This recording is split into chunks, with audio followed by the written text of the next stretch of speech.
إن الحمد لله والصلاة والسلام على رسول الله أما بعد فأعوذ بالله السميع العليم من الشيطان الرجيم من همزه ونفخه ونفسه بسم الله الرحمن الرحيم وما ينطق عن الهوى إن هو إلا وحي يوحى. معزز سامعین، آج ہمارا ٹاپک ہے اہل حدیث کے نزدیک حجیت حدیث کے دلائل کیا ہیں اور حجیت حدیث سے مراد کیا ہے. کچھ لوگ اہل حدیث پر اعتراض کرتے ہیں، وہ حدیث کو ماننے کے حوالے سے اہل حدیث کو ایکسٹریمسٹ کہتے ہیں. وہ کہتے ہیں کہ اہل حدیث انتہا پسند ہیں، حدیث کو ماننے میں انتہا پہ چلے گئے ہیں. انجینئر محمد علی مرزا صاحب جہلم سے تعلق رکھتے ہیں، ان کا یہ کہنا ہے کہ اہل حدیث نے حدیث کی تو بہت خدمت کی ہے ہر دور میں، لیکن وہ حدیث کی خدمت کرتے کرتے معاذ اللہ گمراہ کن باتیں کہہ گئے ہیں، بلکہ ان کے بقول اہل حدیث قرآن کریم کی توہین کر گئے ہیں معاذ اللہ استغفر اللہ. تو آج میں پہلے تو قرآن کریم کی کچھ آیات آپ کے سامنے رکھوں گا، پھر نبی کریم صلی اللہ علیہ وسلم کی احادیث. قرآن کریم کی آیات کے ساتھ ساتھ میں علماء امت کے اقوال، تابعین، تبع تابعین، کہ انہوں نے قرآن کریم کی ان آیات سے کیا وہی سمجھا ہے جو ہم اہل حدیث نے سمجھا ہے، آج کے دور کے اہل حدیث نے سمجھا ہے، یا انہوں نے کچھ اور سمجھا تھا. اسی طرح نبی کریم صلی اللہ علیہ وسلم کی احادیث وہ بھی پیش کروں گا، اور یہ بتاؤں گا کہ اہل حدیث کو جس طرح مانتے ہیں اللہ اور اس کے رسول صلی اللہ علیہ وسلم نے بالکل اسی طرح ماننے کا حکم دیا ہے. اس کے ساتھ ساتھ انجینئر صاحب نے جو باتیں کی ہیں ان کی باتیں خود ایک دوسرے سے اتنی متضاد ہیں کہ انسان اپنی ہنسی کنٹرول کرنا اس کے لیے مشکل ہو جاتا ہے. شروع میں کیا کہتے ہیں، درمیان میں کیا کہتے ہیں، آخر میں کیا کہتے ہیں، اپنی ہی باتوں کی تردید کرتے ہیں. یہ بھی انشاءاللہ میں تفصیل کے ساتھ بیان کروں گا. تو ہمارا یہ لائیو سیشن بھی چل رہا ہے، فیس بک پہ یہ ویڈیو لائیو بھی چل رہی ہے، اور یہ ویڈیو ریکارڈ بھی ہو رہی ہے جو انشاءاللہ اصلاح فار آل مسلمز ہمارے یوٹیوب چینل پر 4K ریزولیوشن میں انشاءاللہ اپلوڈ کر دی جائے گی. اسی طرح یہ جو مکمل بیان ہیں، کمپلیٹ ویڈیوز، یہ الگ چینل میں اپلوڈ ہوں گی، اور کچھ کلپس جو چیدہ معاملات، چھوٹے چھوٹے مختصر کلپ، ان کے لیے اصلاح فار آل مسلمز کلپس کے نام سے ایک ہم نے چینل بنایا ہے.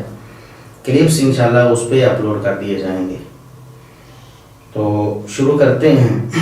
اللہ رب العزت نے قرآن کریم میں بہت سارے مقامات پر نبی کریم صلی اللہ علیہ وسلم کی حدیث کو تسلیم کرنے، ماننے اور عمل کرنے پر زور دیا ہے. سب سے پہلی آیت سورہ نحل کی آیت نمبر 44 ہے. یہ قرآن کریم کی نہ نزولی ترتیب ہے اور نہ جو قرات کے اعتبار سے پاروں کی ترتیب ہے، بلکہ یہ میں نے سہولت کے اعتبار سے، تاکہ لوگوں کو سمجھ آسانی سے آ جائے، اس حساب سے قرآن کریم کی آیات کی ایک تھوڑی سی ترتیب لگائی ہے. قرآن کریم اللہ تبارک و تعالیٰ نے نازل فرمایا، لیکن قرآن کریم نازل کرنے کے ساتھ ساتھ نبی کریم صلی اللہ علیہ وسلم کی حدیث کو لازمی قرار دیا.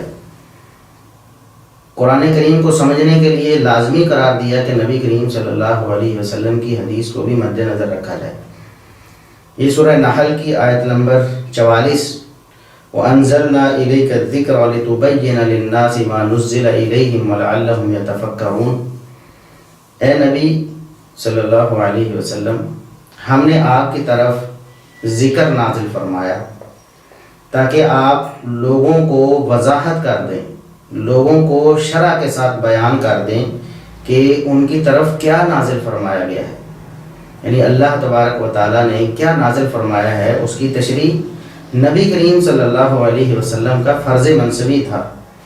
وَلَعَلَّهُمْ يَتَفَكَّرُونَ، جب قرآن کریم کے نزول کے ساتھ، جب وحی الہی کے نزول کے ساتھ نبی کریم صلی اللہ علیہ وسلم کی شرح شامل ہوگی تو پھر وہ وَلَعَلَّهُمْ يَتَفَكَّرُونَ قرآن کریم میں وہ تدبر و تفکر کر سکیں گے، قرآن کریم سے استنباط و استدلال اس صورت میں کر سکیں گے جب نبی کریم صلی اللہ علیہ وسلم کی شرح اور آپ صلی اللہ علیہ وسلم کی گائیڈ ساتھ میں موجود ہوگی۔ جب ایک شخص خود کہے کہ میں نے کچھ باتیں مجمل کہی ہیں، ان کی تفصیل میری فلاں کتاب، میری فلاں شرح میں موجود ہے، تو کوئی شخص اس شرح کو بائی پاس کرے، کہے کہ ہمیں اس خلاصے اس شرح کی کوئی ضرورت نہیں ہے، ہم تو اس بات کو خود بخود سمجھ لیں گے، تو بھائی اس قائل کو، کہنے والے کو یہ کہنے کی کیا ضرورت ہے کہ میں نے شرح بھی کر دی ہے، اس کو بھی مد نظر رکھنا۔ ظاہر ہے کہ وہ شرح بھی مد نظر رکھنی تھی، تب ہی تو قائل یہ کہہ رہا ہے۔ اس حوالے سے امام شافعی رحمۃ اللہ علیہ یہ بات ارشاد فرماتے ہیں کہ جو قرآن کریم کی تشریح نبی کریم صلی اللہ علیہ وسلم نے فرمائی ہے وہ بہو وحی الہی ہے، اس میں کوئی تضاد نہیں ہے۔ ایسا نہیں ہو سکتا کہ قرآن کریم میں کچھ کہا گیا ہو اور نبی کریم صلی اللہ علیہ وسلم اس کی شرح کچھ اور فرما دیں، قرآن کچھ اور کہے اور حدیث اس کی شرح کچھ اور کر دے، اور وہ باہم ایک دوسرے سے متضاد ہو جائیں اور پھر ایک کو لینا پڑے اور ایک کو چھوڑنا پڑ جائے، ایسا نہیں ہو سکتا۔ فرماتے ہیں کہ فالفرض علی خلقه ان يكونوا عالمین بانه لا يقول فيما انزل علیہ الا بما انزل علیہ، مخلوق کو لازم ہے، ان کے لیے ضروری ہے کہ اس بات کو سمجھیں، اس بات کو جانیں اور اس بات پر یقین کر لیں کہ اللہ کے رسول صلی اللہ علیہ وسلم اپنے اوپر نازل ہونے والی وحی کی شرح میں صرف وہی فرماتے ہیں جو اللہ نے ہی وحی کیا ہوتا ہے، یعنی وحی الہی قرآن، اس کی شرح نبی کریم صلی اللہ علیہ وسلم بھی اللہ کی وحی سے ہی کرتے ہیں۔ یہ نہیں ہے کہ قرآن کی شرح نبی کریم صلی اللہ علیہ وسلم اپنی طرف سے، اپنی سوچ اور اپنی فکر سے کرتے، بلکہ جو قرآن نازل ہوا ہے اس کی شرح بھی اللہ نے نبی کریم صلی اللہ علیہ وسلم پر نازل فرمائی ہے۔ وَأَنَّهُ لَا يُخَالِفُ كِتَابَ اللَّهِ، تو قرآن کریم کی جو شرح ہے، نبی کریم صلی اللہ علیہ وسلم کی حدیث ہے، وہ قرآن کریم کے مخالف نہیں ہے۔ وَأَنَّهُ يُبَيِّنُ عَنِ اللَّهِ عَزَّ وَعَلَى مَعْنَى مَا أَرَادَ اللَّهُ، نبی کریم صلی اللہ علیہ وسلم کی جو حدیث ہے، جو شرح ہے، وہ قرآن کریم کے رموز اور اسرار کو کھول کر بیان کرتی ہے، اس کی تشریح کرتی ہے کہ اللہ تبارک و تعالیٰ کی مراد کیا تھی۔ یعنی امام شافعی کیا فرماتے ہیں کہ اس آیت کی روشنی میں، جو سورہ نحل کی آیت نمبر 44 ہے، اس کی روشنی میں اللہ تبارک و تعالیٰ یہ بتانا چاہتے ہیں کہ قرآن کریم کی شرح نبی کریم صلی اللہ علیہ وسلم کی حدیث ہے، اور نبی کریم صلی اللہ علیہ وسلم کی حدیث قرآن کریم کا معنی اور مفہوم بتاتی ہے۔ اگر حدیث کو بائی پاس کر دیا جائے، اس کو قرآن کریم کو سمجھنے کے لیے ضروری قرار نہ دیا جائے، تو پھر قرآن کریم کو سمجھنا ممکن ہی نہیں ہے۔ اسی طرح قرآن کریم کی دوسری آیت سورہ نجم کی آیت نمبر 3 ہے، اور اس کے ساتھ آیت نمبر 4 بھی ہے، وَمَا يَنطِقُ عَنِ الْهَوَىٰ إِنْ هُوَ إِلَّا وَحْيٌ يُوحَىٰ، کہ نبی کریم صلی اللہ علیہ وسلم، اللہ فرماتا ہے قرآن میں کہ نبی کریم صلی اللہ علیہ وسلم اپنی خواہش سے نہیں بولتے ہیں، بلکہ جو بھی بولتے ہیں وہ اللہ کی طرف سے وحی کیا جاتا ہے آپ صلی اللہ علیہ وسلم کی طرف۔ اس آیت کریمہ کی شرح میں حسان بن عطیہ ایک تابعی ہیں رحمہ اللہ تعالی، وہ فرماتے ہیں کان جبریل ینزل علی رسول اللہ صلی اللہ علیہ وسلم بالسنۃ کما ینزل علیہ بالقرآن ویعلمہ ایاہ کما یعلمہ القرآن۔ یہ عظیم الشان تابعی فرماتے ہیں کہ جس طرح قرآن کریم لے کر جبریل نبی کریم صلی اللہ علیہ وسلم پر نازل ہوا کرتے تھے، اترا کرتے تھے، اور اللہ کی طرف سے امانت نبی کریم صلی اللہ علیہ وسلم کے سپرد کیا کرتے تھے، بالکل اسی طرح حدیث بھی نبی کریم صلی اللہ علیہ وسلم کے پاس جبریل لے کر آیا کرتے تھے۔ یعنی قرآن کی شرح جو حدیث ہے وہ بھی جبریل لے کر آتے تھے، اللہ کی طرف سے لے کر آتے تھے اور نبی کریم صلی اللہ علیہ وسلم کے سپرد کرتے، اور نبی کریم صلی اللہ علیہ وسلم کمال دیانتداری سے اس میں اپنی رائے شامل کیے بغیر امت تک اس وحی کو پہنچا دیتے تھے۔ قرآن بھی وحی ہے، حدیث بھی وحی ہے، قرآن بھی اللہ کی طرف سے ہے، حدیث بھی اللہ کی طرف سے ہے۔ قرآن کی شرح ضروری ہے اور وہ ضروری شرح نبی کریم صلی اللہ علیہ وسلم کی حدیث ہے۔ یہ امام حسان بن عطیہ تابعی رحمہ اللہ تعالیٰ کا قول السنہ ہے، محمد بن نصر مروزی رحمۃ اللہ علیہ کی کتاب، اس میں صفحہ نمبر 38 اور صفحہ نمبر 116 میں صحیح سند کے ساتھ موجود ہے۔ امام شافعی رحمۃ اللہ علیہ بھی فرماتے ہیں کہ نبی کریم صلی اللہ علیہ وسلم کی طرف حدیث بھی وحی بن کر آتی تھی، یہ بھی وحی ہے، اللہ کی وحی ہے، وہ قرآن ہے، یہ حدیث ہے۔ فرق یہ ہے کہ قرآن کی تلاوت ہوتی ہے نماز میں، حدیث کی تلاوت نماز میں اس طرح نہیں ہوتی، قرات کے طور پر نہیں ہوتی، ویسے تو نماز کا اکثر حصہ حدیث پر ہی مشتمل ہے۔ امام شافعی فرماتے ہیں کہ ان احکام اللہ ثم احکام رسولہ لا تختلف، اللہ کے احکام جو قرآن میں موجود ہیں اور نبی کریم صلی اللہ علیہ وسلم کے احکام جو حدیث میں موجود ہیں وہ ایک دوسرے سے مختلف نہیں ہیں، وہ ایک ہی ہیں۔ فرماتے ہیں کہ وَأَنَّهَا تَجْرِي عَلَى مِثَالٍ وَاحِدٍ، وہ ایک ہی راستے پہ چلتے ہیں، ایک ہی منہج ہے ان کا، ایک ہی بالکل ایک ہی سبیل ہے، کوئی فرق نہیں، بالکل جو فرق کا دعویٰ کرتا ہے وہ جھوٹا ہے، وہ اللہ اور اس کے رسول صلی اللہ علیہ وسلم کی تعلیمات کا انکار کرتا ہے۔ یہ امام شافعی کا جو قول میں نے پڑھا ہے کہ اللہ اور اس کے رسول صلی اللہ علیہ وسلم کے احکام ایک دوسرے سے مختلف نہیں ہیں، بالکل ایک ہی جیسے ہیں، یہ امام شافعی کی کتاب الرسالہ میں صفحہ نمبر 173 پہ موجود ہے۔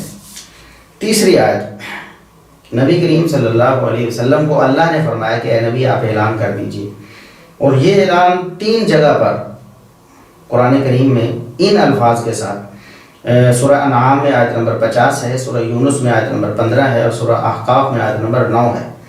ان اتبع الا ما یوحى الیہ، اے نبی آپ اعلان کر دیجئے، امت کو بتائیے میں صرف اور صرف اپنی طرف نازل ہونے والی وحی کی پیروی کرتا ہوں، یعنی میں جو کچھ بھی کرتا ہوں، جو میں کہتا ہوں زبان سے بول کر، جو میں کرتا ہوں اپنے افعال کے ذریعے، اور جو میں دیکھ کر خاموش رہتا ہوں، یہ صرف اور صرف وحی الہی کی اتباع میں کرتا ہوں۔ یعنی نبی کریم صلی اللہ علیہ وسلم کی نماز کا طریقہ، آپ کا حج، آپ کے روزے، آپ کے مناسک، ہر چیز نبی کریم صلی اللہ علیہ وسلم کی جو دین کے متعلق تھی وہ ساری کی ساری وحی الہی کی اتباع میں تھی۔ یعنی جس طرح قرآن وحی، اسی طرح نبی کریم صلی اللہ علیہ وسلم کے افعال، آپ کے اقوال، آپ کی تقاریر، وہ ساری کی ساری اللہ کی وحی ہیں۔ یہ تو قرآن کریم میں ہی اللہ تبارک و تعالیٰ نے فرما دیا اور اعلان کروا دیا اپنے نبی صلی اللہ علیہ وسلم کی زبانی۔ چوتھی آیت سورہ احزاب کی آیت نمبر 34 ہے، وَاذْكُرْنَ مَا يُتْلَى فِي بُيُوتِكُنَّ مِنْ آيَاتِ اللَّهِ وَالْحِكْمَةِ، اور اے ازواج نبی، نبی کریم صلی اللہ علیہ وسلم کی ازواج مطہرات کو مخاطب کر کے اللہ نے فرمایا، اے نبی صلی اللہ علیہ وسلم کی بیویوں، ان آیات و حکمت کو یاد کرو جو تمہارے گھروں میں تلاوت کی جاتی ہیں۔ قرآن کریم کی آیات بھی تلاوت کی جاتی ہیں اور حکمت بھی تلاوت کی جاتی ہے۔ اب اس کی شرح امام قتادہ تابعی رحمہ اللہ تعالیٰ فرماتے ہیں، یہ امام محمد بن نصر مروزی رحمۃ اللہ علیہ کی کتاب السنہ، اس میں صفحہ 112 ہے صحیح سند کے ساتھ۔ وہ فرماتے ہیں کہ یہاں حکمت سے مراد سنت ہے، نبی کریم صلی اللہ علیہ وسلم کی سنت اور حدیث، یہ حکمت ہے۔ قرآن کریم میں جو کہا گیا کہ آیات اور حکمت کی پیروی کرو، اس کو یاد رکھو، اس سے نصیحت پکڑو، جو وہ گھروں میں تلاوت کی جاتی، قرآن کی بھی تلاوت ہوتی ہے، اس کی قرات ہوتی ہے، تلاوت کا تھوڑا سا انداز مختلف ہے، اور احادیث کی بھی تلاوت ہوتی، حکمت کی، نبی کریم صلی اللہ علیہ وسلم کے فرامین، آپ کے افعال۔ امام شافعی رحمۃ اللہ علیہ اسی آیت کی شرح میں ذرا تفصیل کے ساتھ فرماتے، یہ ان کی کتاب الرسالہ ہے، صفحہ 78 ہے۔ فرماتے فَسَمِعْتُ مَنْ أَرْضَى مِنْ أَهْلِ الْعِلْمِ بِالْقُرْآنِ فَيَقُولُ الْحِكْمَةُ سُنَّةُ رَسُولِ اللَّهِ صلی اللہ علیہ وسلم۔ فرماتے ہیں کہ میں نے جتنے بھی بہترین لوگ دیکھے ہیں، من ارضا، جنہیں میں پسند کرتا ہوں، مطلب امام شافعی رحمۃ اللہ علیہ کے اساتذہ اور ان کے ہم عصر محدثین اور علماء امت، کہتے ہیں کہ جو قرآن کریم کو جاننے والے تھے، قرآن کریم کی شرح اچھی طرح سمجھتے تھے، میں نے ان سب کو یہی کہتے سنا کہ الحکمت و سنت و رسول اللہ صلی اللہ علیہ وسلم، یہ جو اللہ نے فرمایا ہے کہ اے نبی کی ازواج تم قرآن کریم کی آیات کو بھی یاد کرو اور حکمت کو بھی یاد کرو، اس کو بھی یاد رکھو، تو حکمت سے مراد نبی کریم صلی اللہ علیہ وسلم کی سنت ہے۔ سنت حدیث ایک ہی معنی میں استعمال ہوتی ہے محدثین کے ہاں۔ بعض گمراہ لوگوں نے اس میں فرق کرنے کی کوشش کی ہے، وہ کہتے ہیں سنت اور ہوتی ہے حدیث اور ہوتی ہے، محدثین نے ایسا کوئی فرق نہیں کیا۔ بہرحال اس پر تو بحث انشاءاللہ کسی وقت تفصیل سے کریں گے۔ بہرحال یہ امام شافعی رحمۃ اللہ علیہ نے یہاں اس عبارت میں، اس صفحے میں 2-3 دفعہ یہ بات ارشاد فرمائی کہ الحکمت ہا ہونا الا سنت رسول اللہ صلی اللہ علیہ وسلم۔ یہاں اس آیت میں حکمت سے مراد اللہ کے رسول صلی اللہ علیہ وسلم کی حدیث کے علاوہ کچھ ہے ہی نہیں، یعنی حکمت سے مراد نبی کریم صلی اللہ علیہ وسلم کی سنت ہے، حدیث ہے۔ اور قرآن نے کہا کہ جس طرح قرآن کی آیات کو یاد رکھنا ہے، اسی طرح سنت کو، حدیث کو یاد رکھنا ہے اور اس کی پیروی کرنی ہے۔ چوتھی آیت، بلکہ چوتھی آیت، یہ سورہ ہجر کی آیت نمبر 9 ہے، اِنَّا نَحْنُ نَزَّلْنَا الذِّكْرَ وَإِنَّا لَهُ لَحَافِظُونَ۔ یہ بڑی کریٹیکل آیت ہے اور بعض لوگ بڑے شبہ میں اور مغالطے میں پڑ گئے ہیں۔ وہ کہتے ہیں کہ قرآن کریم محفوظ ہے، حدیث محفوظ نہیں ہے۔ قرآن کریم محفوظ کیوں ہے جی؟ دلیل یہ آیت ہے، سورہ ہجر کی آیت نمبر 9، اِنَّا نَحْنُ نَزَّلْنَا الذِّكْرَ وَإِنَّا لَهُ لَحَافِظُونَ۔ حالانکہ یہ ان کی خام خیالی ہے۔ یہاں تو اللہ تبارک و تعالیٰ نے الذکر کا بیان کیا ہے کہ ہم نے الذکر نازل کیا اور ہم ہی اس کی حفاظت کرنے والے ہیں، اور الذکر سے مراد قرآن اور حدیث دونوں ہیں، اور علماء امت یہ کہتے ہیں، ہم اپنی طرف سے یہ بات نہیں کرتے۔ چلیں امام ابن حزم رحمۃ اللہ علیہ کا حوالہ یہاں میں ذکر کر دیتا ہوں۔ الاحکام ہے ان کی کتاب، جلد 1 صفحہ 110 ہے۔ وہ فرماتے ہیں کہ فصح بذلك ان کلامہ صلی اللہ علیہ وسلم کلہ محفوظ بحفظ اللہ عز وجل۔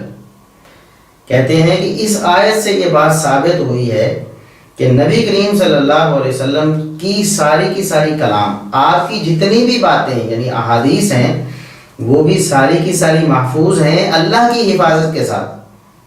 یعنی صرف قرآن کریم اکیلا محفوظ نہیں ہے، قرآن کریم کی شرح، قرآن کریم کا بیان، قرآن کریم کی تبیین جو نبی کریم صلی اللہ علیہ وسلم نے احادیث کے ذریعے فرمائی ہے، امام ابن حزم رحمۃ اللہ علیہ فرماتے ہیں کہ وہ بھی ساری محفوظ ہے۔ اس آیت سے ہمیں معلوم ہوتا ہے۔ تو یہ آیت الذکر، جس میں اللہ تبارک و تعالیٰ نے فرمایا ہے کہ ہم نے الذکر کو نازل کیا اور اس کی حفاظت ہم ہی کرنے والے ہیں، تو الذکر سے مراد قرآن بھی ہے اور اس کا بیان بھی ہے، اور یہ تو آگے جب احادیث میں ذکر کروں گا تو انشاءاللہ اس میں مزید وضاحت ہو جائے گی۔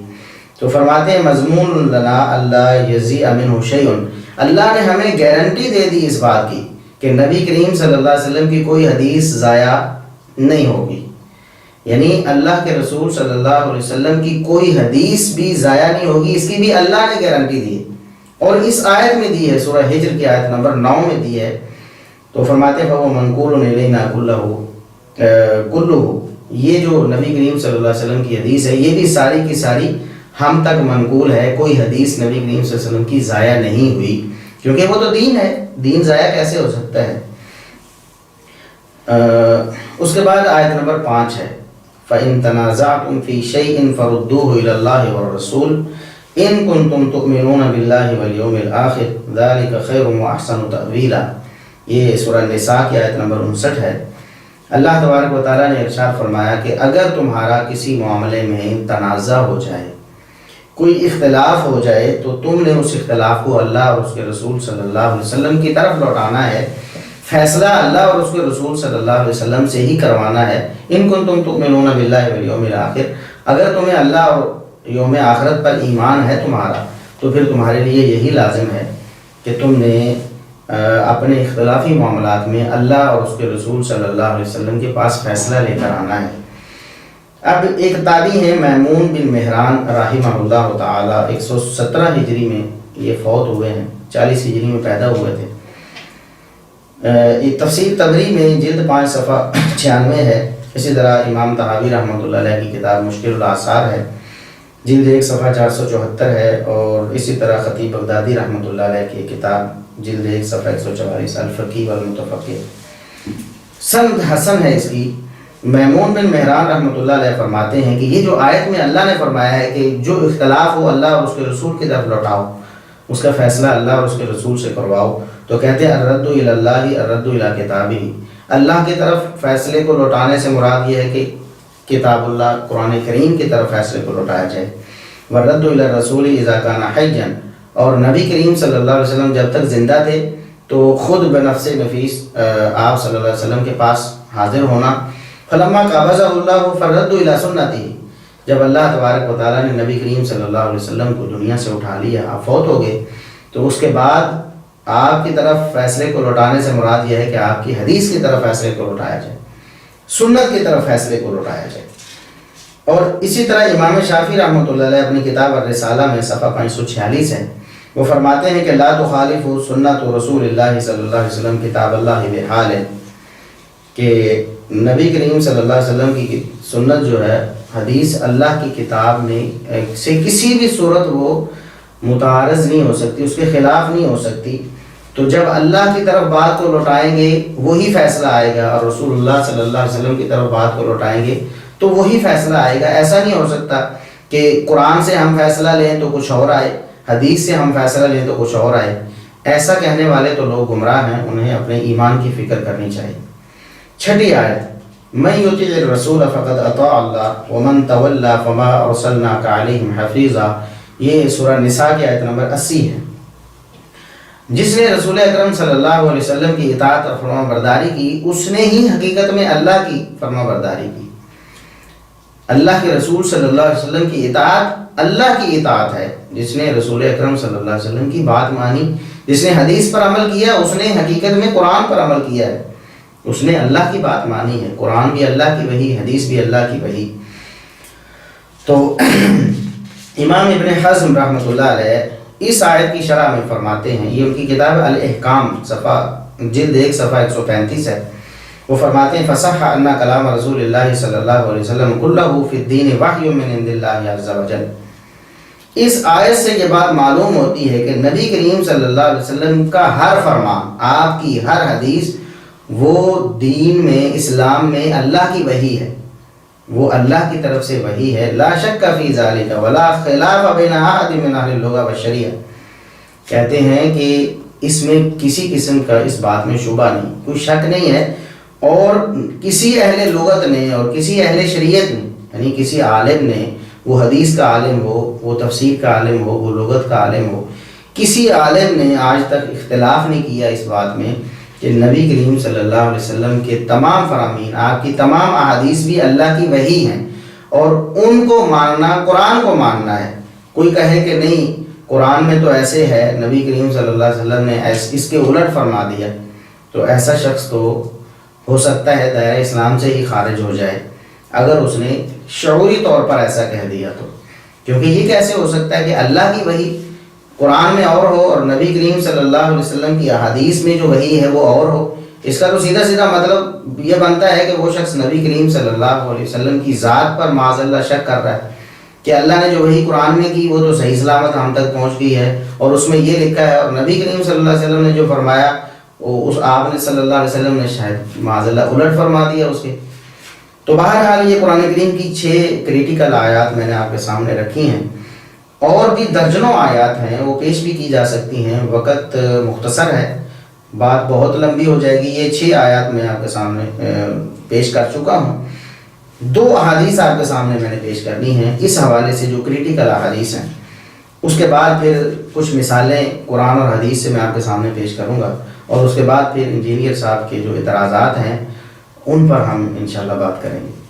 تو نبی کریم صلی اللہ علیہ وسلم کی احادیث، سیدنا مقدام بن معدی کرب رضی اللہ تعالیٰ عنہ بیان کرتے ہیں، بڑی مشہور و معروف حدیث ہے، ہر مسلمان کو معلوم ہے جو تھوڑا بہت بھی حدیث کا علم رکھتا ہے.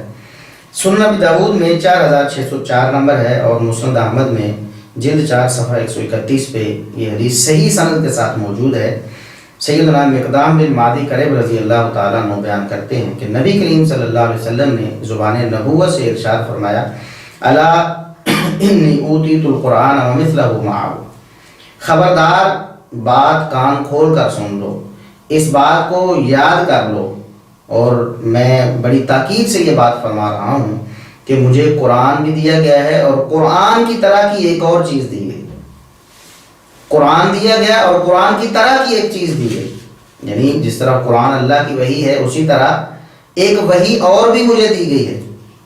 اب کسی مسلمان سے آپ پوچھ لیں کہ وہ وحی کون سی ہے، یعنی قرآن اور قرآن کی طرح ایک اور چیز دی گئی ہے۔ تو جو شخص کہتا ہے کہ حدیث قرآن کی طرح محفوظ نہیں ہے، وہ تو نبی کریم صلی اللہ علیہ وسلم کے اس فرمان کی تکذیب معاذ اللہ کرتا ہے۔ آپ نے فرمایا کہ جس طرح قرآن مجھے دیا گیا، قرآن کی طرح کی دوسری چیز بھی دی گئی، تو قرآن بھی اللہ کی وحی ہے، جو چیز حدیث کی صورت میں نبی کریم صلی اللہ علیہ وسلم کو دی گئی وہ بھی اللہ کی وحی ہے، قرآن بھی محفوظ ہے، حدیث بھی محفوظ ہے۔ دلائل قرآن کریم سے اور امت کے علماء کا جو اتفاقی اور اجماعی فہم ہے اس حوالے سے میں پیش کر چکا ہوں۔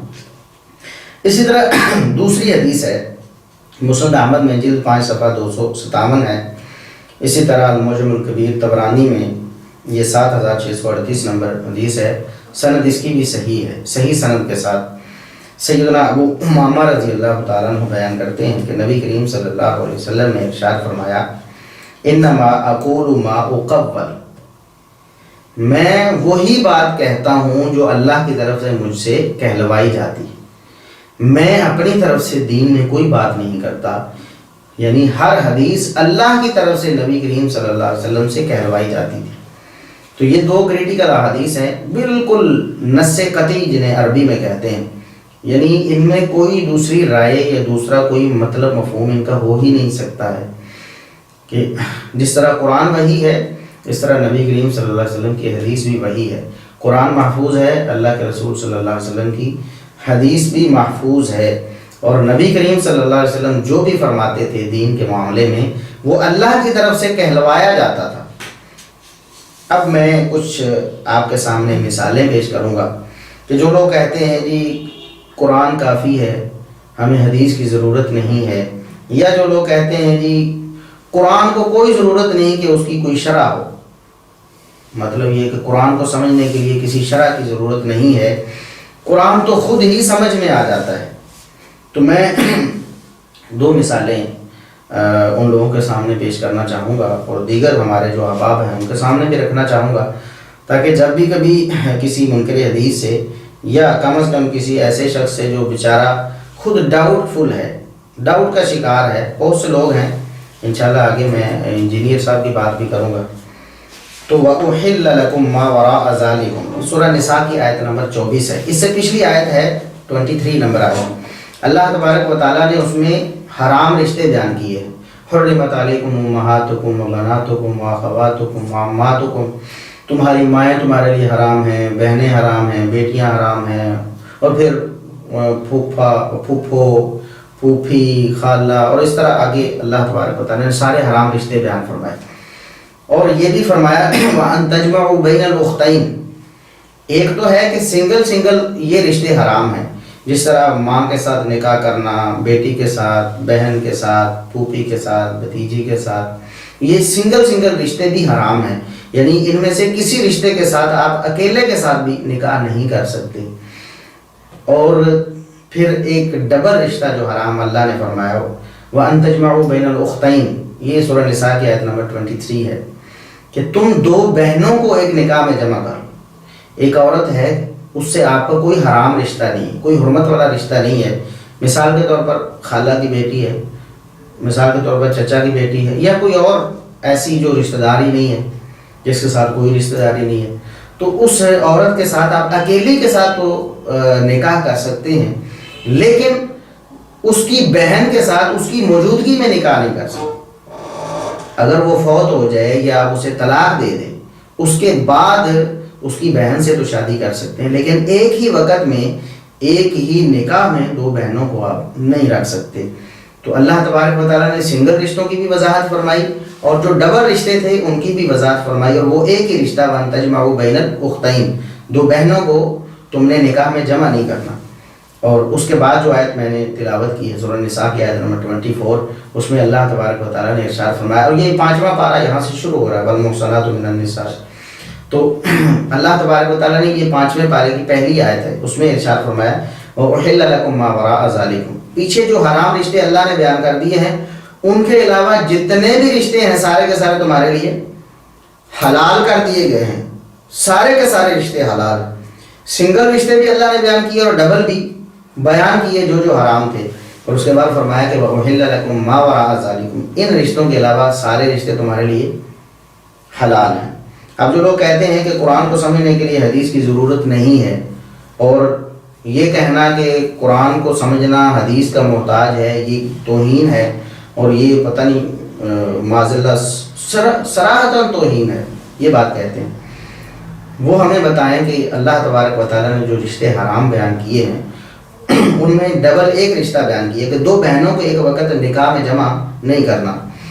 تو خالہ اور بھانجی اور پھوپھی اور بھتیجی، یہ 2 اور رشتے بھی ہیں جو مسلمانوں کے نزدیک اجماعی اور اتفاقی طور پر حرام ہیں، اور کس وجہ سے؟ نبی کریم صلی اللہ علیہ وسلم کی حدیث کی وجہ سے۔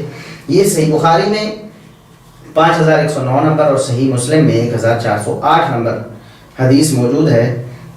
سیدنا ابو ہریرہ رضی اللہ تعالیٰ عنہ بیان کرتے ہیں کہ ان رسول اللہ صلی اللہ علیہ وسلم قال لا یجمع بین المرأة وعمتها ولا بین المرأة وخالتها، کہ جس طرح ایک عورت کو اس کی بہن کے ساتھ جمع نہیں کیا جا سکتا ایک وقت ایک نکاح میں، اسی طرح خالہ کو بھانجی کے ساتھ اور پھوپھی کو بھتیجی کے ساتھ بھی جمع نہیں کیا جا سکتا۔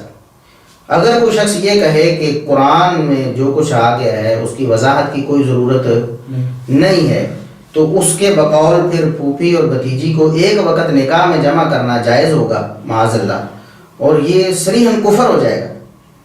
اسی طرح خالہ اور بھانجی کو ایک وقت نکاح میں، پھوپھی اور بھتیجی کو ایک وقت نکاح میں جمع کرنا اس کے بقول جائز ہو جائے گا، کیونکہ اس کے بقول تو قرآن کو سمجھنے کے لیے کسی چیز کی ضرورت نہیں ہے۔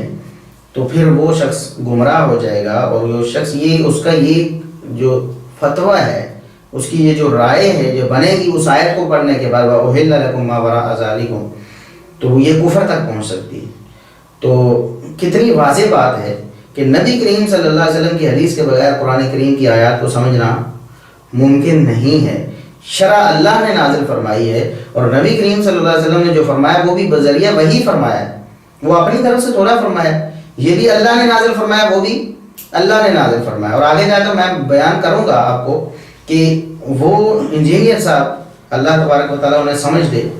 ایک طرف کہتے ہیں کہ قرآن کریم کی جو آیات ہے نا، ایک جگہ ایک آیت ہے وہ مختصر ہوتی ہے، اس کا سیاق و سباق کسی دوسری جگہ موجود ہوتا ہے جس کے بغیر بات سمجھ نہیں آتی۔ یعنی اللہ کی ایک آیت، ایک وحی، اس کو سمجھنا اس کے لیے ضروری ہے کہ اللہ کی دوسری آیت جو دوسری وحی ہے اس کو سمجھا جائے۔ اگر نہ سمجھا جائے گا تو بات سمجھ نہیں آئے گی۔ تو اگر کوئی شخص یہ کہہ دے کہ اللہ کی ایک آیت جو وحی ہے اس کو سمجھنے کے لیے ایک حدیث ضروری ہے، تو پھر وہ شخص توہین کا مرتکب کیسے ہو؟ یعنی اگر کہا جائے کہ ایک آیت کو سمجھنا دوسری آیت پر موقوف ہے تو اس سے توہین نہیں ہوتی، اور اگر وہ کہے کہ ایک آیت کو سمجھنا دوسری حدیث کو سمجھنے پر موقوف ہے تو اس سے توہین کیسے ہو جاتی؟ اللہ کی وحی ہے وہ بھی، اللہ کی وحی ہے وہ بھی، تو کہہ دیا جائے کہ اس کو سمجھنا ضروری ہے کہ اس کو سمجھا جائے، اس کو سمجھنے کے لیے اس میں کون سی توہین ہو جاتی ہے؟ دوسری مثال یہ سورہ انعام کی آیت نمبر 103 ہے، لا تدرکہ الابصار لا تدرکہ الابصار وہو یدرک الابصار۔ اللہ تبارک و تعالیٰ نے ارشاد فرمایا کہ آنکھیں اللہ کا احاطہ نہیں کر سکتی، اللہ کا ادراک نہیں کر سکتی، دوسرے لفظوں میں اللہ کو کوئی دیکھ نہیں سکتا۔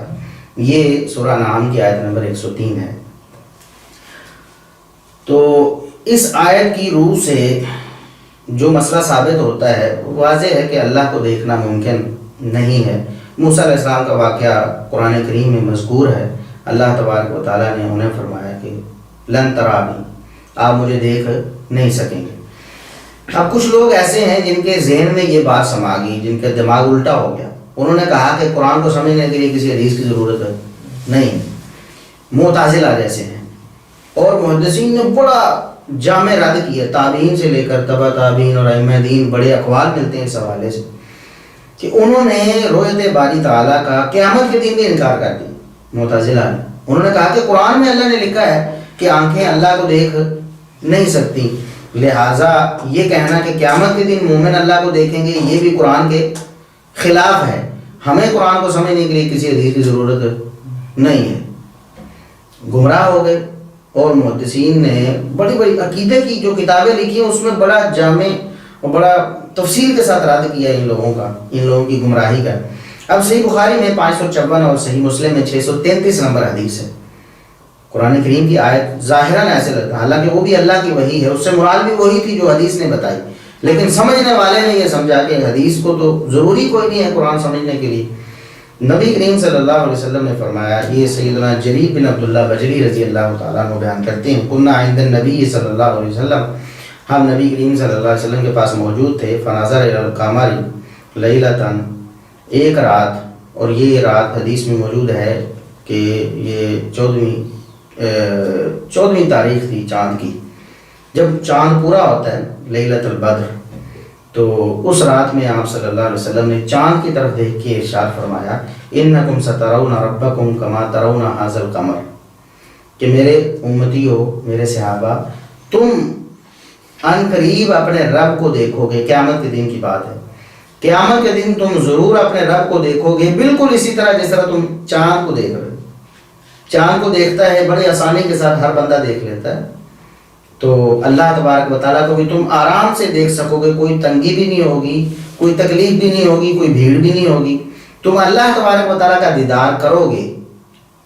لیکن جن لوگوں نے کہا کہ قرآن کو سمجھنے کے لیے حدیث ضروری نہیں ہے اور حدیث قرآن کا مفہوم بیان نہیں کر سکتی، بلکہ قرآن تو خود ہی اپنا مفہوم بیان کرتا ہے، اور کچھ لوگ یہ کہتے ہیں، جیسا کہ میں آگے بیان کروں گا، وہ انجینئر صاحب بھی کہتے ہیں، اللہ تعالیٰ انہیں ہدایت دے، وہ کہتے ہیں کہ جی قرآن تو عقیدے کی کتاب ہے اور عقیدے کے حوالے سے کسی چیز کی ضرورت نہیں، قرآن کافی ہے۔ کیوں نہیں؟ اب ہم ان سے پوچھتے ہیں کہ قیامت کے دن اللہ تبارک و تعالیٰ کی رؤیت باری تعالیٰ، یہ مسئلہ عقیدے کا ہے یا نہیں؟ صحابہ سے لے کر تابعین، تبع تابعین اور ائمہ دین، محدثین، سب نے مطلب جو اقوال فرمائے اور جو محدثین نے کتابیں لکھی ہیں عقیدے کی کتابوں میں یہ مسئلہ بڑا وضاحت کے ساتھ باقاعدہ اس کے چیپٹر باندھ کے اس مسئلے کو بیان کیا ہے، اور اس پر بعض محدثین نے اسپیشل کتابیں لکھی، یعنی رؤیت باری تعالیٰ کا اس بات کرنے کے لیے، معتزلہ وغیرہ گمراہ فرقوں کا رد کرنے کے لیے اسپیشل کتابیں لکھی ہیں، اور عقیدے کی کتابوں میں اس اہم مسئلے کو، ٹاپک کو ذکر کیا ہے۔ تو عقیدے کا مسئلہ ہے نا، تو صرف قرآن کو پڑھ کر عقیدہ سمجھ نہیں آتا، کیونکہ قرآن کو پڑھنے سے تو کسی کو یہ سمجھ آئے گا کہ اللہ کا دیدار ممکن نہیں ہے، کیونکہ اللہ تبارک و تعالیٰ نے کوئی قید نہیں لگائی، نہ دنیا کی نہ آخرت کی۔ تو نبی کریم صلی اللہ علیہ وسلم کی جو شرع ہے، آپ صلی اللہ علیہ وسلم کی جو حدیث ہے، جو کہ قرآن کی طرح وحی ہے، اس میں اللہ تبارک و تعالیٰ نے اس کی وضاحت نبی کریم صلی اللہ علیہ وسلم کی زبانی کروائی۔ تو بہرحال یہ کچھ حوالے تھے۔ اب آخر میں ایک بطور فائدہ ایک حوالہ میں پیش کرتا ہوں کہ جو لوگ یہ سمجھتے ہیں کہ قرآن کو حدیث کے ذریعے سمجھنا نہیں چاہیے، قرآن کو قرآن کے ذریعے سمجھنا چاہیے، ان کے بقول تو گویا حدیث قرآن کے خلاف ہوتی، اس لیے وہ ایسی بات کہتے ہیں نا۔ اگر وہ کہیں کہ حدیث بھی وہی کہتی جو قرآن کہتا ہے تو پھر وہ کبھی ایسی بات کریں ہی نہ۔ تو قرآن اور حدیث کو ایک دوسرے کے خلاف کہنا یا کہنا یہ حدیث قرآن کے خلاف ہے، یہ کہنا علماء امت کے نزدیک کیسا تھا؟ امت کے جو علماء تھے ہر دور کے، وہ اسے کیا سمجھتے رہے؟ یہ امام ہیں ابو القاسم اسماعیل بن محمد الاصفہانی رحمہ اللہ تعالی، ان کی کتاب بڑی مشہور عقیدے کی کتاب الحجہ فی بیان المحجہ، جلد 2 صفحہ 435 اور 36 ہے۔ وہ فرماتے ہیں وَقَوْلُ مَنْ قَالَ تُعْرَضُ السُّنَّةُ عَلَى الْقُرْآنِ فَإِنْ وَافَقَتْ ظَاهِرُهُ وَإِلَّا اسْتَسْلَمْنَا ظَاهِرَ الْقُرْآنِ وَتَرَكْنَا الْحَدِيثَ فَهَذَا جَهْلٌ۔ جو شخص یہ کہتا ہے کہ سنت کو، حدیث کو قرآن پر پیش کیا جائے، یعنی قرآن کو فیصلہ کن مانا جائے گا، حدیث کو فیصلہ کن نہیں مانا جائے گا، حدیث کے مطابق قرآن کو نہیں سمجھا جائے گا بلکہ قرآن کے مطابق حدیث کو سمجھا جائے گا۔ جو شخص ایسا کہتا ہے، جو کہتا ہے کہ سنت کو، حدیث کو قرآن پر پیش کیا جائے گا، جو لوگ کہتے ہیں نا کہ روایت کے ساتھ درایت بھی ضروری ہوتی ہے، درایت یعنی اس کو عقل پر پرکھنا کہ یہ قرآن کے مطابق ہے یا نہیں ہے، یعنی دیکھیں ان لوگوں کی سوچ کتنی سطحی ہے۔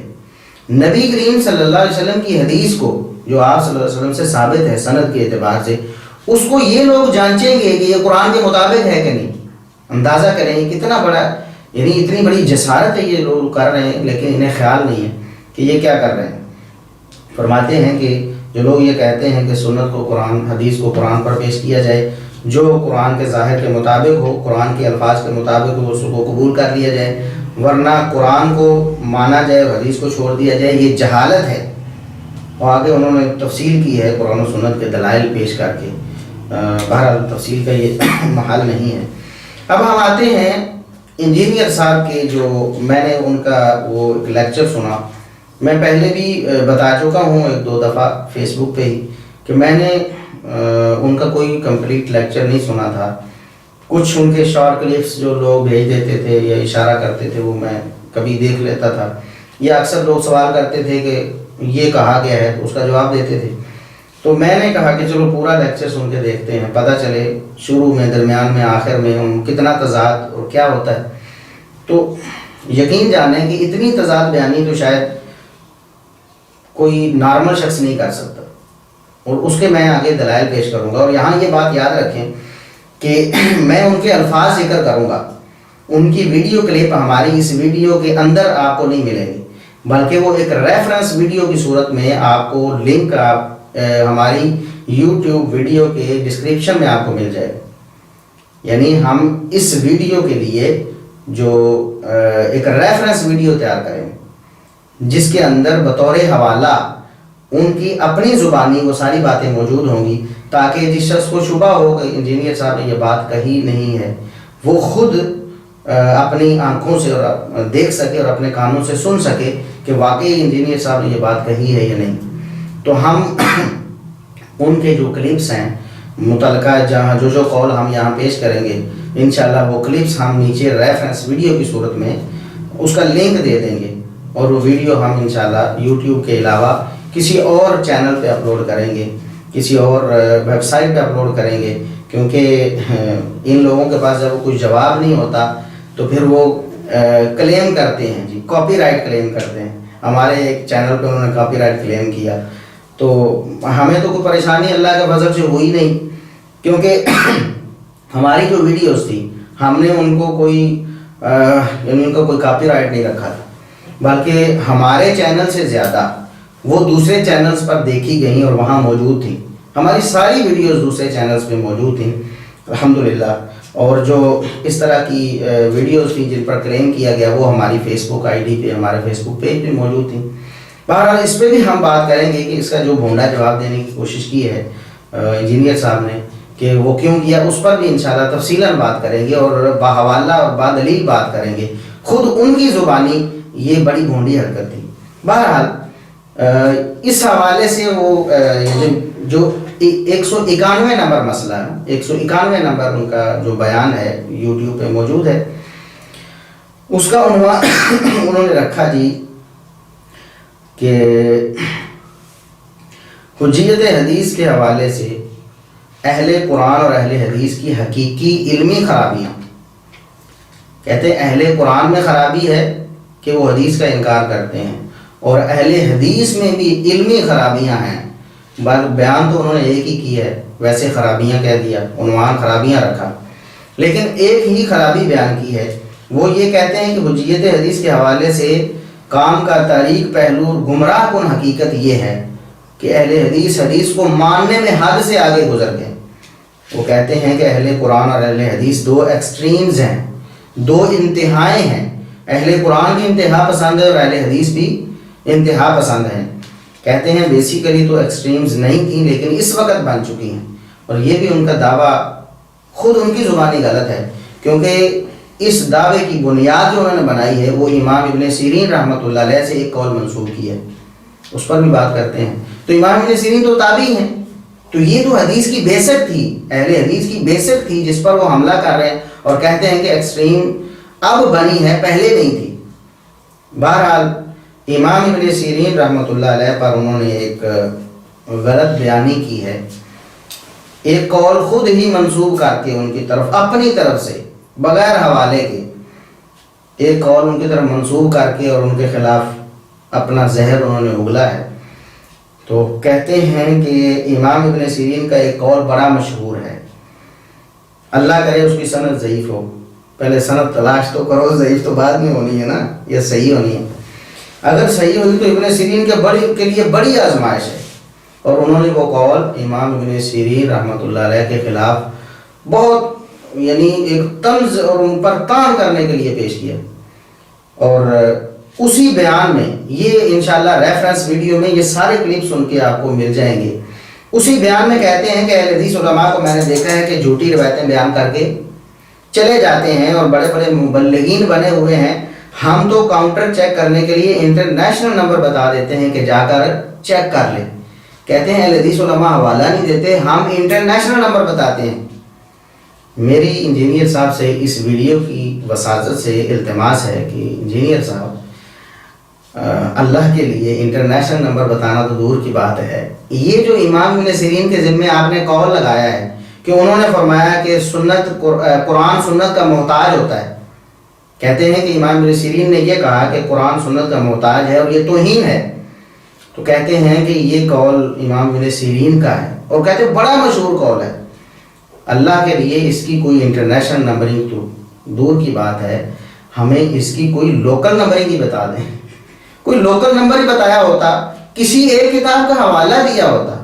اللہ جانتا ہے امام ابن سیرین رحمۃ اللہ علیہ سے یہ قول بالکل منقول اور مروی ہی نہیں ہے۔ کس محدث نے ذکر کیا اور کس کتاب میں ذکر کیا کہ آپ حوالہ دیں گے؟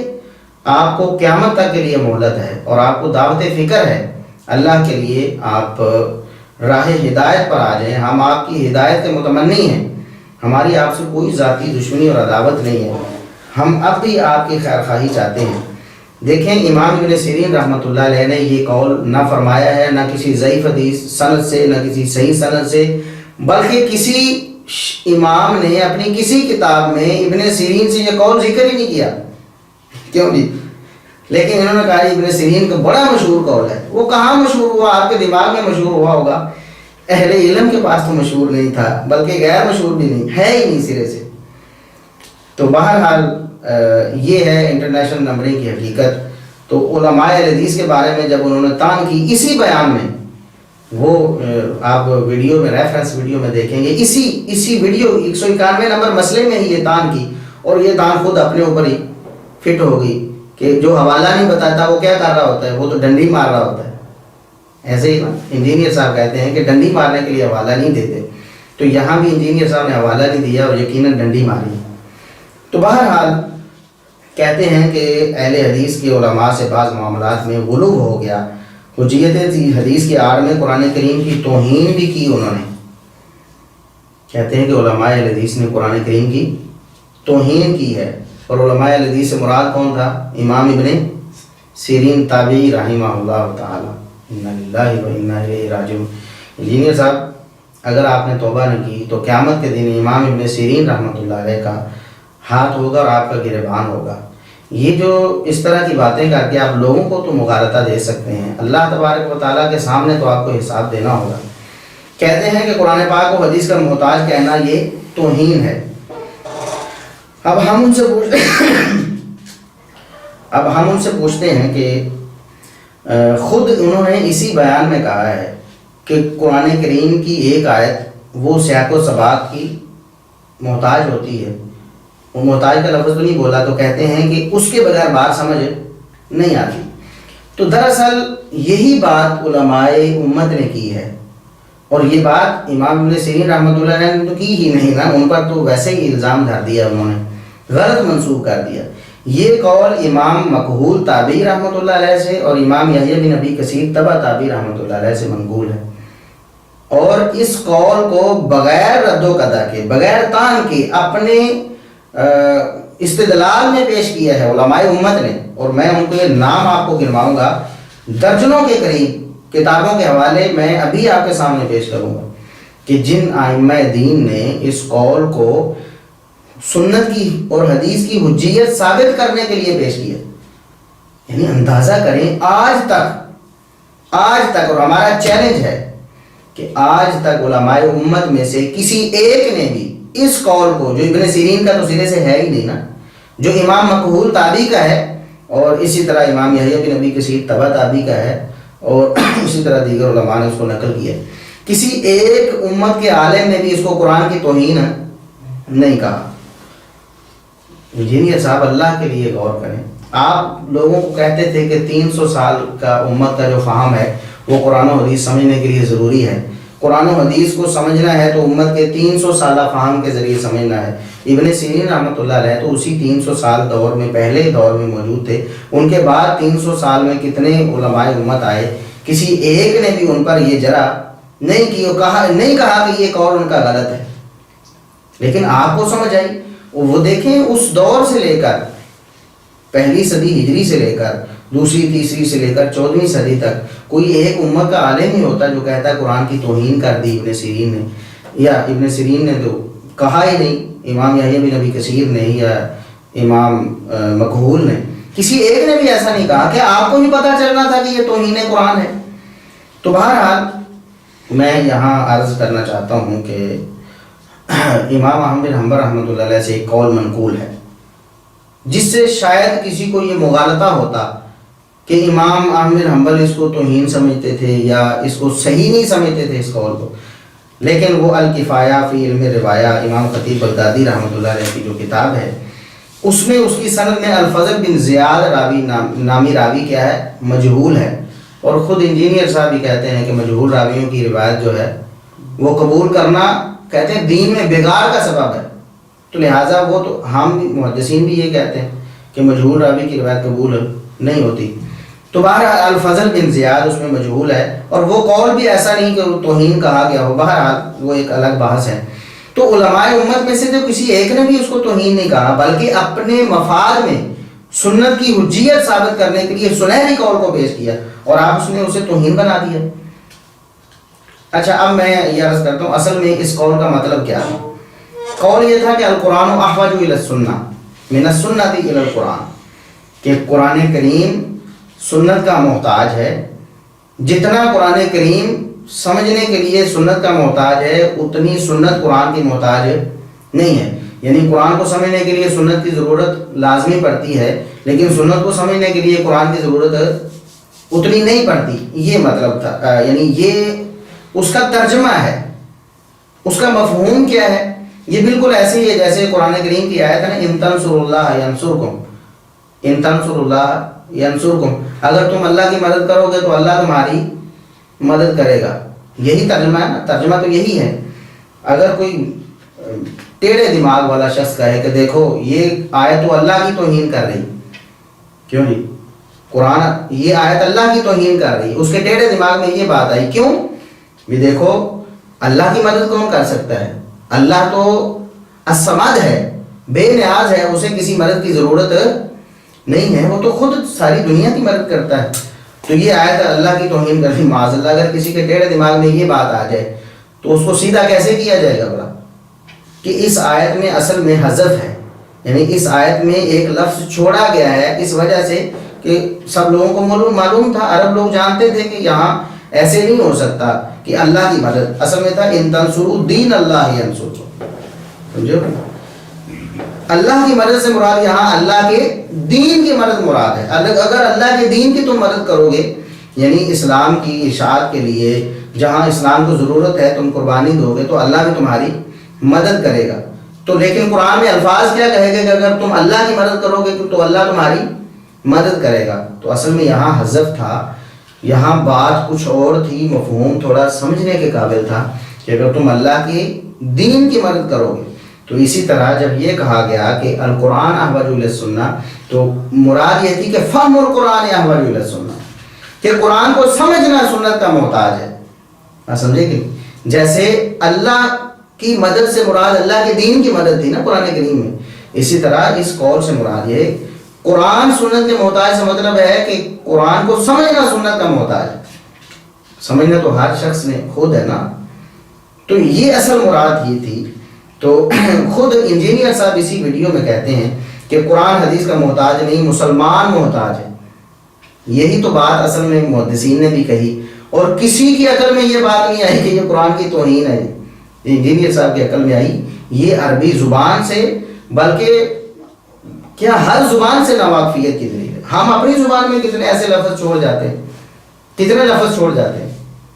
مثال کے طور پر کہتا ہے کہ کون نہر چل رہی ہے، تو نہر چلتی بڑا مراد کیا ہوتی؟ نہر کا پانی چل رہا ہے. ایسے ہوتا ہے نہیں، نہر کا پانی چل رہا ہے. بالکل ایسے ہی ایسے تو قرآن کریم سنت کا محتاج مطلب یہ کہ قرآن کریم کا فہم، قرآن کریم کو سمجھنا محتاج ہے کہ حدیث کی طرف رجوع کیا جائے. بس یہ بات ہمیں سمجھ نہیں آئی. بالکل ایسے کہا جیسے کہا جاتا ہے کہ قرآن کی آیات میں تعارض نظر آ رہا ہے. قرآن کریم کی دو آیات ایک دوسرے سے متعارض ہے، حالانکہ قرآن کی آیات ایک دوسرے سے متعارض نہیں ہوتی، بلکہ وہ تعارض کہاں ہوتا ہے؟ سمجھنے والے کے دماغ میں ہوتا ہے. سمجھے کہ نہیں؟ جو سمجھ رہا ہے اس کے دماغ میں تعارض ہوتا ہے، قرآن میں تو کوئی تعارض نہیں ہوتا. لیکن سارے علماء امت کہتے ہیں کہ قرآن کی دو آیات میں ظاہری تعارض نظر آ رہا ہے. تعارض کسی کے دماغ میں ہوتا ہے. بالکل اسی طرح قرآن کریم کا فہم سنت کا محتاج ہے. اصل مراد تو یہ تھی. اسی لیے کسی بھی امت کے عالم نے یہ نہیں کہا کہ قرآن کی توہین ہوگی. انجینئر صاحب نے کہا کہ قرآن کی توہین ہوگی. بہرحال پھر اسی ویڈیو میں کہتے ہیں کہ اگر سنت سے مراد عملی تواتر اور اجماع ہے تو پھر اس کی گنجائش نکلتی ہے. کہتے ہیں کہ اگر سنت سے مراد عملی تواتر اور اجماع لے لیا جائے تو پھر یہ کہنا درست ہو جائے گا، پھر اس کی گنجائش ہے کہ قرآن سنت کا محتاج ہے. یعنی ان کے نزدیک یہ کہنا درست ہے کہ قرآن اجماع امت کا محتاج ہے اور قرآن تواتر عملی کا محتاج ہے. سبحان اللہ.